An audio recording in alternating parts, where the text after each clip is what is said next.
I'm Corbett Wall with USDA Livestock and Grain Market News, here with your weekly feeder and stocker cattle market summary for the week ending October the 28th. We had a very light test of true yearling feeder cattle selling steady to $3 higher, but most of the big runs in the offerings, both direct and in the sale barns, as calves, and calf prices were very uneven. We had your lighter weight calves selling firm to $5 higher, your heavier weight calves selling weak to $3 lower, and then the weights at which you consider those to be light or heavy differed in different regions. Down in the south central states and in the southeast, you saw the break at about 450 pounds, where you saw those calves, those peewee calves that are under 450, selling very well, and then some pressure on those calves weighing over 4.5 in that area.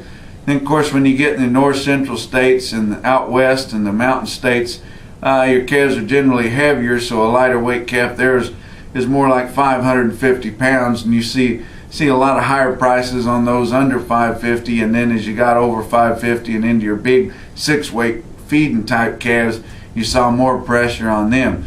But within all those spaces all across the nation, 400 to 600 pound calves were very uneven, as you saw prices going in both directions, and it basically depended on whether those cattle were preconditioned, weaned, how long the weaning period was, how many shots they've had, what their background was, what their condition is.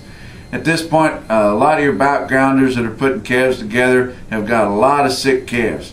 Everybody's having trouble with calves. Guys are having trouble with calves on the cow, having a lot of trouble with calves in the growing yards. It's dusty, wind's blowing, it's been fairly dry this autumn, and just these hot days and cold nights, and just it happens every fall, but it seems like maybe this fall is a little bit worse than we've seen in the last several years.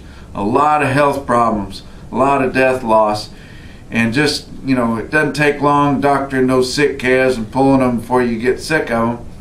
But generally the backgrounders and the guys, the cattle growers that are trying to put cattle together, they still want cattle. They've just got more selective on what they want. They want them long weaned. A higher percentage of the cattle that are coming into the auctions now, the calves, are weaned, so it makes it that much tougher on the ones that are not. And they can really put severe discounts on those balling calves and the ones that are fleshy right off the cow, still got milk on their mouths, and have not been vaccinated at all, have no health program. You know, the males are still bulls. Those cattle are just getting to be poisoned, and there's just a huge difference in price, maybe on similar qualities of cattle and in similar weight groups, but a huge price range on those cattle depending on their precondition level. But they still want calves, because down the road it just looks like this thing is going to keep getting better and better, and the numbers are going to become tighter and tighter as we start running out of calves. And then in the spring we just know it's going to be awful tight. That's another reason guys are wanting these real light calves, so that they can have some middleweight growing cattle come spring. But moisture levels are still very dry in the southern plains. However, there has been some rain this week. We saw lots of places in Oklahoma and down in Texas Panhandle. They had a skiff of snow there, which is really what the wheat needs. It's a little early for snow right now, but they did get 3 or 4 inches around Amarillo, and Amarillo has only had about 4.5 inches of moisture since the 1st of last January, and they're running about 13.5 inches behind. But they did get a little skiff of snow there and got some rain from there over towards Oklahoma City. A lot of wheat in that country right in there, and so these guys are thinking that they may have a little stand of wheat to graze. But we're not planning on having a big push for stocker calves to turn out on that wheat, because there's plenty of cows in that country that need somewhere to be turned out. They've got cows shut up in pens, and they need to turn those cattle out.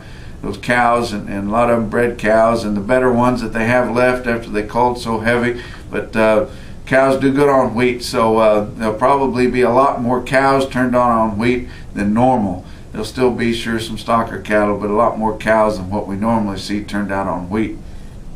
But your northern plains are still running at a big premium on the feeder cattle price to the southern plains, because they got more readily available feed. The harvest is just about getting wound up right now, and we've had a hard freeze up in the northern plains, and the temperatures have moderated. They're still, fairly normal, but you're not getting those spikes and those real hot days. It's more consistently cooler there. South Dakota's got big sales going on right now, and had some outlandish prices on some calves. We're talking big sales. Mobridge, South Dakota there, they had nearly 24 head of 5-weight steers, top quality. Not 2,400 head in a sale, at about an 8,500 head sale, 2,400 head of top quality 5-weight steers. In one auction, they averaged 543 pounds at 164.85. Down the road at Phillips, South Dakota, they had over 2,800 head of top quality 5-weight steer calves within their regular sale. They averaged 545 pounds, 164.83. You go a little bit south from there into Nebraska, Valentine, Nebraska, another big sale there, and really stick out sales on some replacement quality heifer calves, where a set of 530-pound heifer calves, a load of them bring $1,000 a piece, and then another set straight load weighed 595-pound replacement quality, 1,100 head a piece for heifers.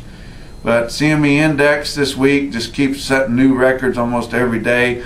Last one they put out was $140.10. That's based on a 750-pound steer. Fed cattle market this week ranged from $1 lower in part of the southern plains, especially in Kansas, to $1 higher up in the northern feedlot areas, ranging from 120 to 123. You're getting a premium in the northern feedlot areas because we've got an $18 choice select spread, and you've even got southern tier packers having to go up in to Nebraska and Iowa and places like that trying to find some cattle of grade choice. Your regional weighted averages this week in the north central states, a 7-weight steer cost you $141.69 compared to $138.11 last week and $115.59 a year ago. 6-weight steer in the south central states, $142.14 this week compared to $140.32 last week and $113.08 a year ago. And a 5-weight steer in the southeast, $133.07 compared to $132.17 last weigh and $108.58 a year ago. On all of our receipts we figured through the auction markets this week, only 28% weighed over 600 pounds. So we don't have near as many of those big calves as we normally do, and hardly any yearlings at all. That wraps up your feeder cattle summary for this week. Check out our website, marketnews.usda.gov, and from the Regional Market News Office in St. Joel, Missouri. We'll talk to you next week.